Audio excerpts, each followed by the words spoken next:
Jim Irsay, you know, the guy who inherited the team from his father, I believe. Okay, so this guy was born about a centimeter from home plate and thinks that he hit a home run.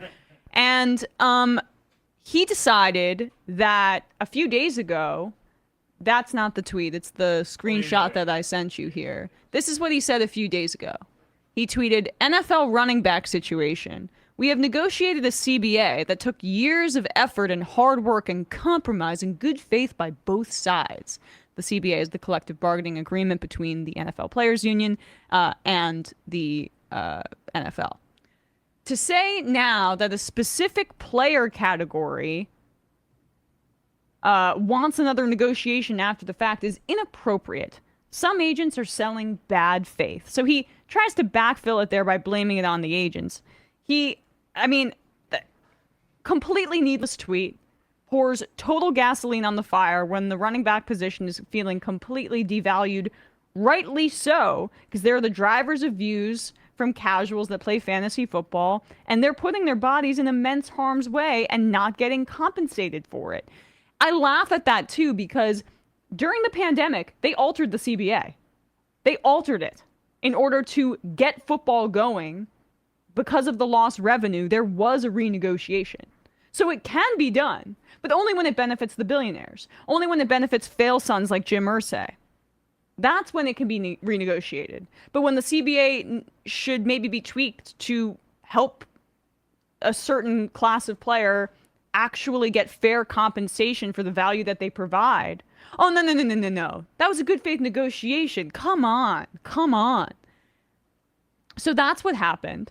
Then Jonathan Taylor's actual agent responded saying, bad faith is not paying your best player. He responded to that tweet.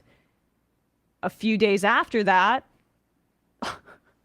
Irsay then admits, like basically publicly, that they hadn't planned on offering Taylor an extension. So, and they hadn't done so yet. Which just is like, yeah, Jonathan Taylor, just go out there and put your body on the line. We don't really care about paying you fairly. We don't even have plans right now to pay you fairly in the future. Jonathan Taylor, understandably pissed off, goes and meets with Jim Irsay. They meet for an hour. Jonathan Taylor leaves, and he requests a trade. Because, of course, why do you want to play for a guy who literally is saying, I don't really care about your feelings about your compensation. You just got to suck it up.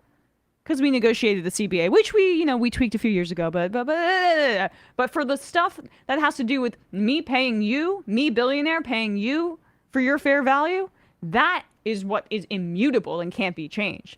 And then after this breaks, the freak, Jim Irsay, is just like is sending messages to reporters left and right. This is what James Boyd, who's a beat reporter for the Colts, I believe, for The Athletic, he had this quote. If I die tonight and Jonathan Taylor is out of the league, no one's going to miss us. This is what Irsay's saying.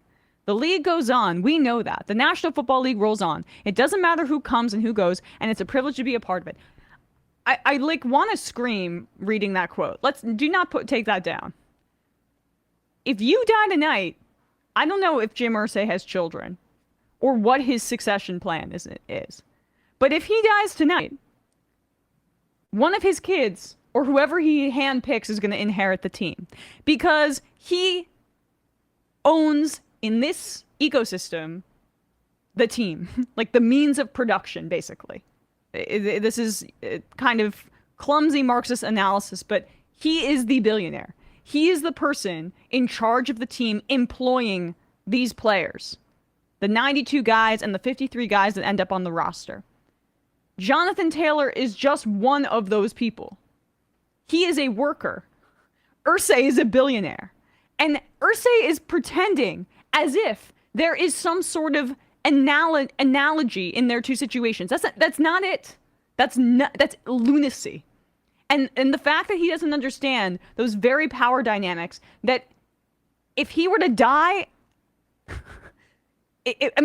I also don't know how his death is comparable to Jonathan Taylor being out of the league. Like, if you were to die, then you don't have any need to make more money. Jonathan Taylor being out of the league tomorrow, he would still need to make more money. That's the difference, dumbass.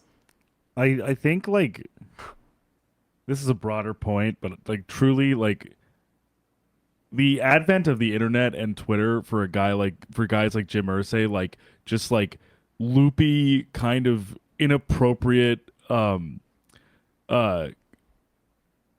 not to slander the guy, but most likely probably inebriated boomers who have basically the like psyche of a guy watching his favorite team on TV, but he happens to be the guy who also owns the team. So he can be like, Taylor's a bum. All right, let me tweet that. And then basically change the contract terms for this guy, or like the trade value, or like the course of this guy's career, just because he's literally the owner of the team. It's really astonishing stuff. Also, you gave a lot of this is not to discredit what you said up, because it's absolutely right, but you're almost you're reading the tea leaves of what something that for me was like nigh incomprehensible language. Like, I don't even know what kind of point he's trying to make. I don't know what the difference from he's trying to say, like, enjoy the time while you're here. He's literally like, you know what, JT, ride the wave.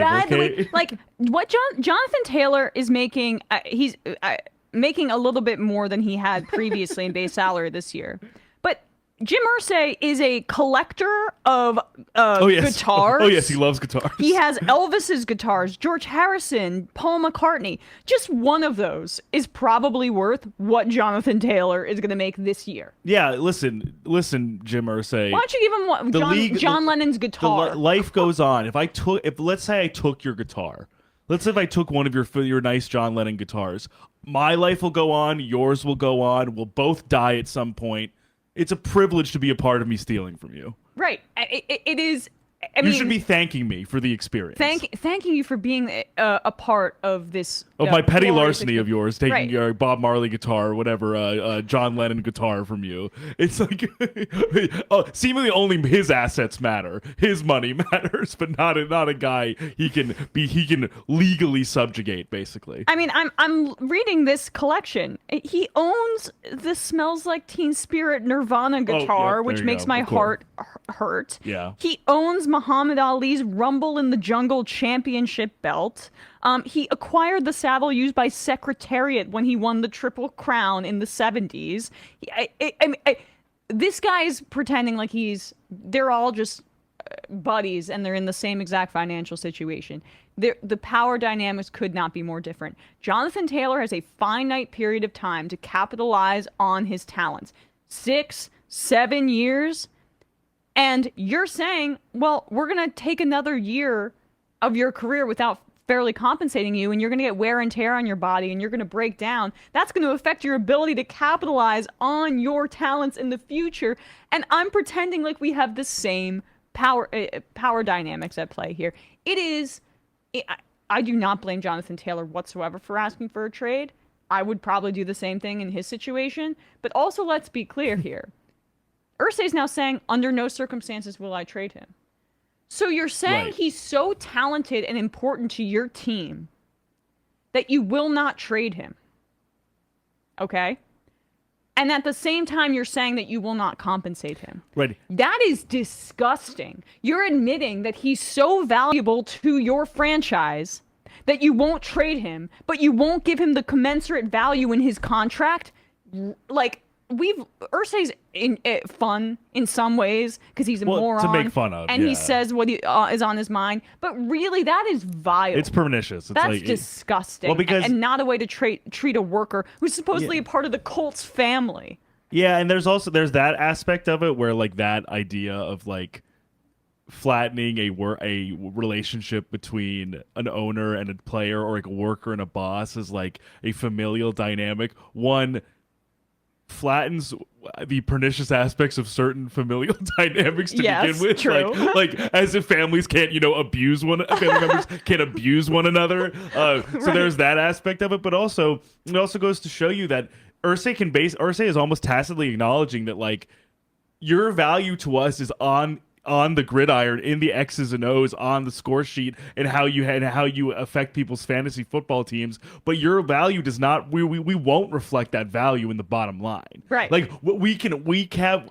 Jim Irsay has the luxury to basically say, I am divorcing the value of what you mean to us based on how you play and what you provide for us from what you are actually going to earn from that value. Like he is somehow able, because of his position as an owner, he can cleave that. Where a lot of times that's usually not how those things work, when or it's a factual or definitional inequity when the value of labor does not comport to the financial value that is extracted from that labor. Right.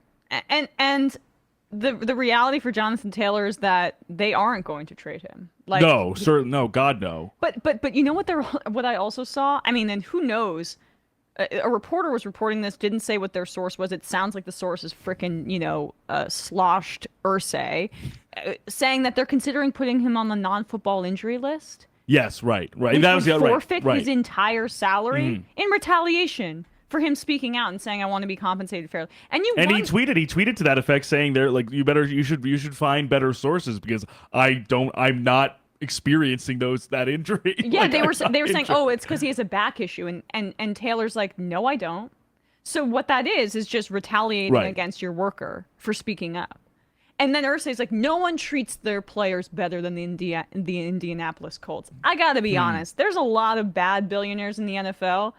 I think 50% of them would never consider doing what Irsay's doing in this situation. Well, I agree. This is bottom of the barrel garbage. I think for some people, when you're not like Jerry Jones, for example, you don't want to be like. I think there is some benefit for certain billionaire owners to confer a sense of anonymity, so they aren't the source of this ire from fans, players, and employees alike. So I think the reason why some of these guys constantly step in shit isn't necessarily, I think, because they want to. It's because they're dumb.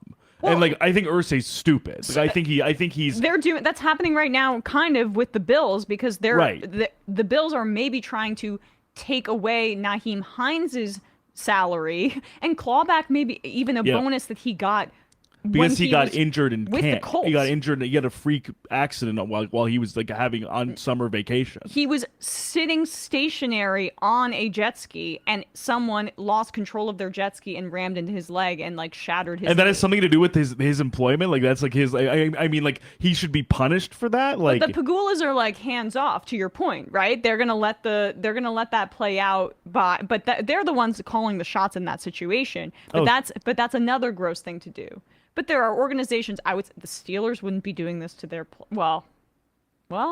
I mean, I was thinking about Le'Veon Bell, but that was the second. But I would time say they I don't know. him. Like I don't know. For example, like I don't know if like the Giants wouldn't. I don't know if the Giants. I don't think the Giants would necessarily.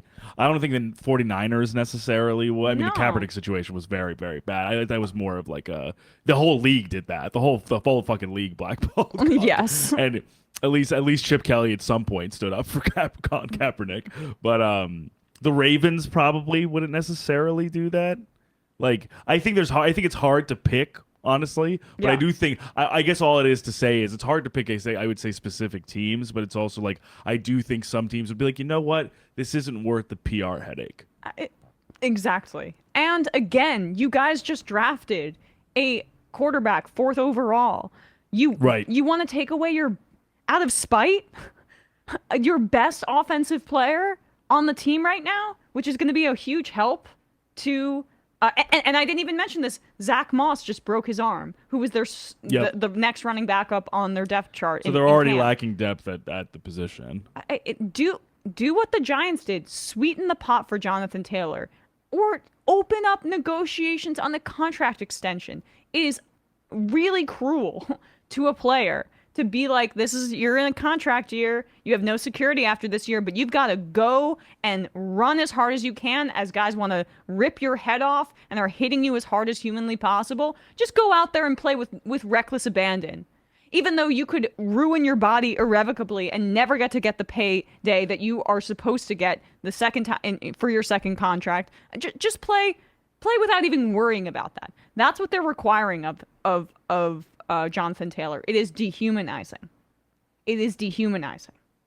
So I don't even know what there's more to say about that, except that Jim Irsay is a dumbass. He's not just a dumbass, he's a dumbass. Dumb to the second power. Okay? But call in. Yeah. But call into the show. But call in, please. But Jim, we'd love to hear from you. You're apparently telling everybody how you feel. I hope he's like a I search my name guy outside the tags. Someone needs to take the SIM card out of Jim Irsay's phone. I bet that. I wonder if someone's like that is on payroll. Maybe we just forgot. Yeah. Well, it seems like he's not getting paid enough. You had like Jonathan one Taylor. fucking job.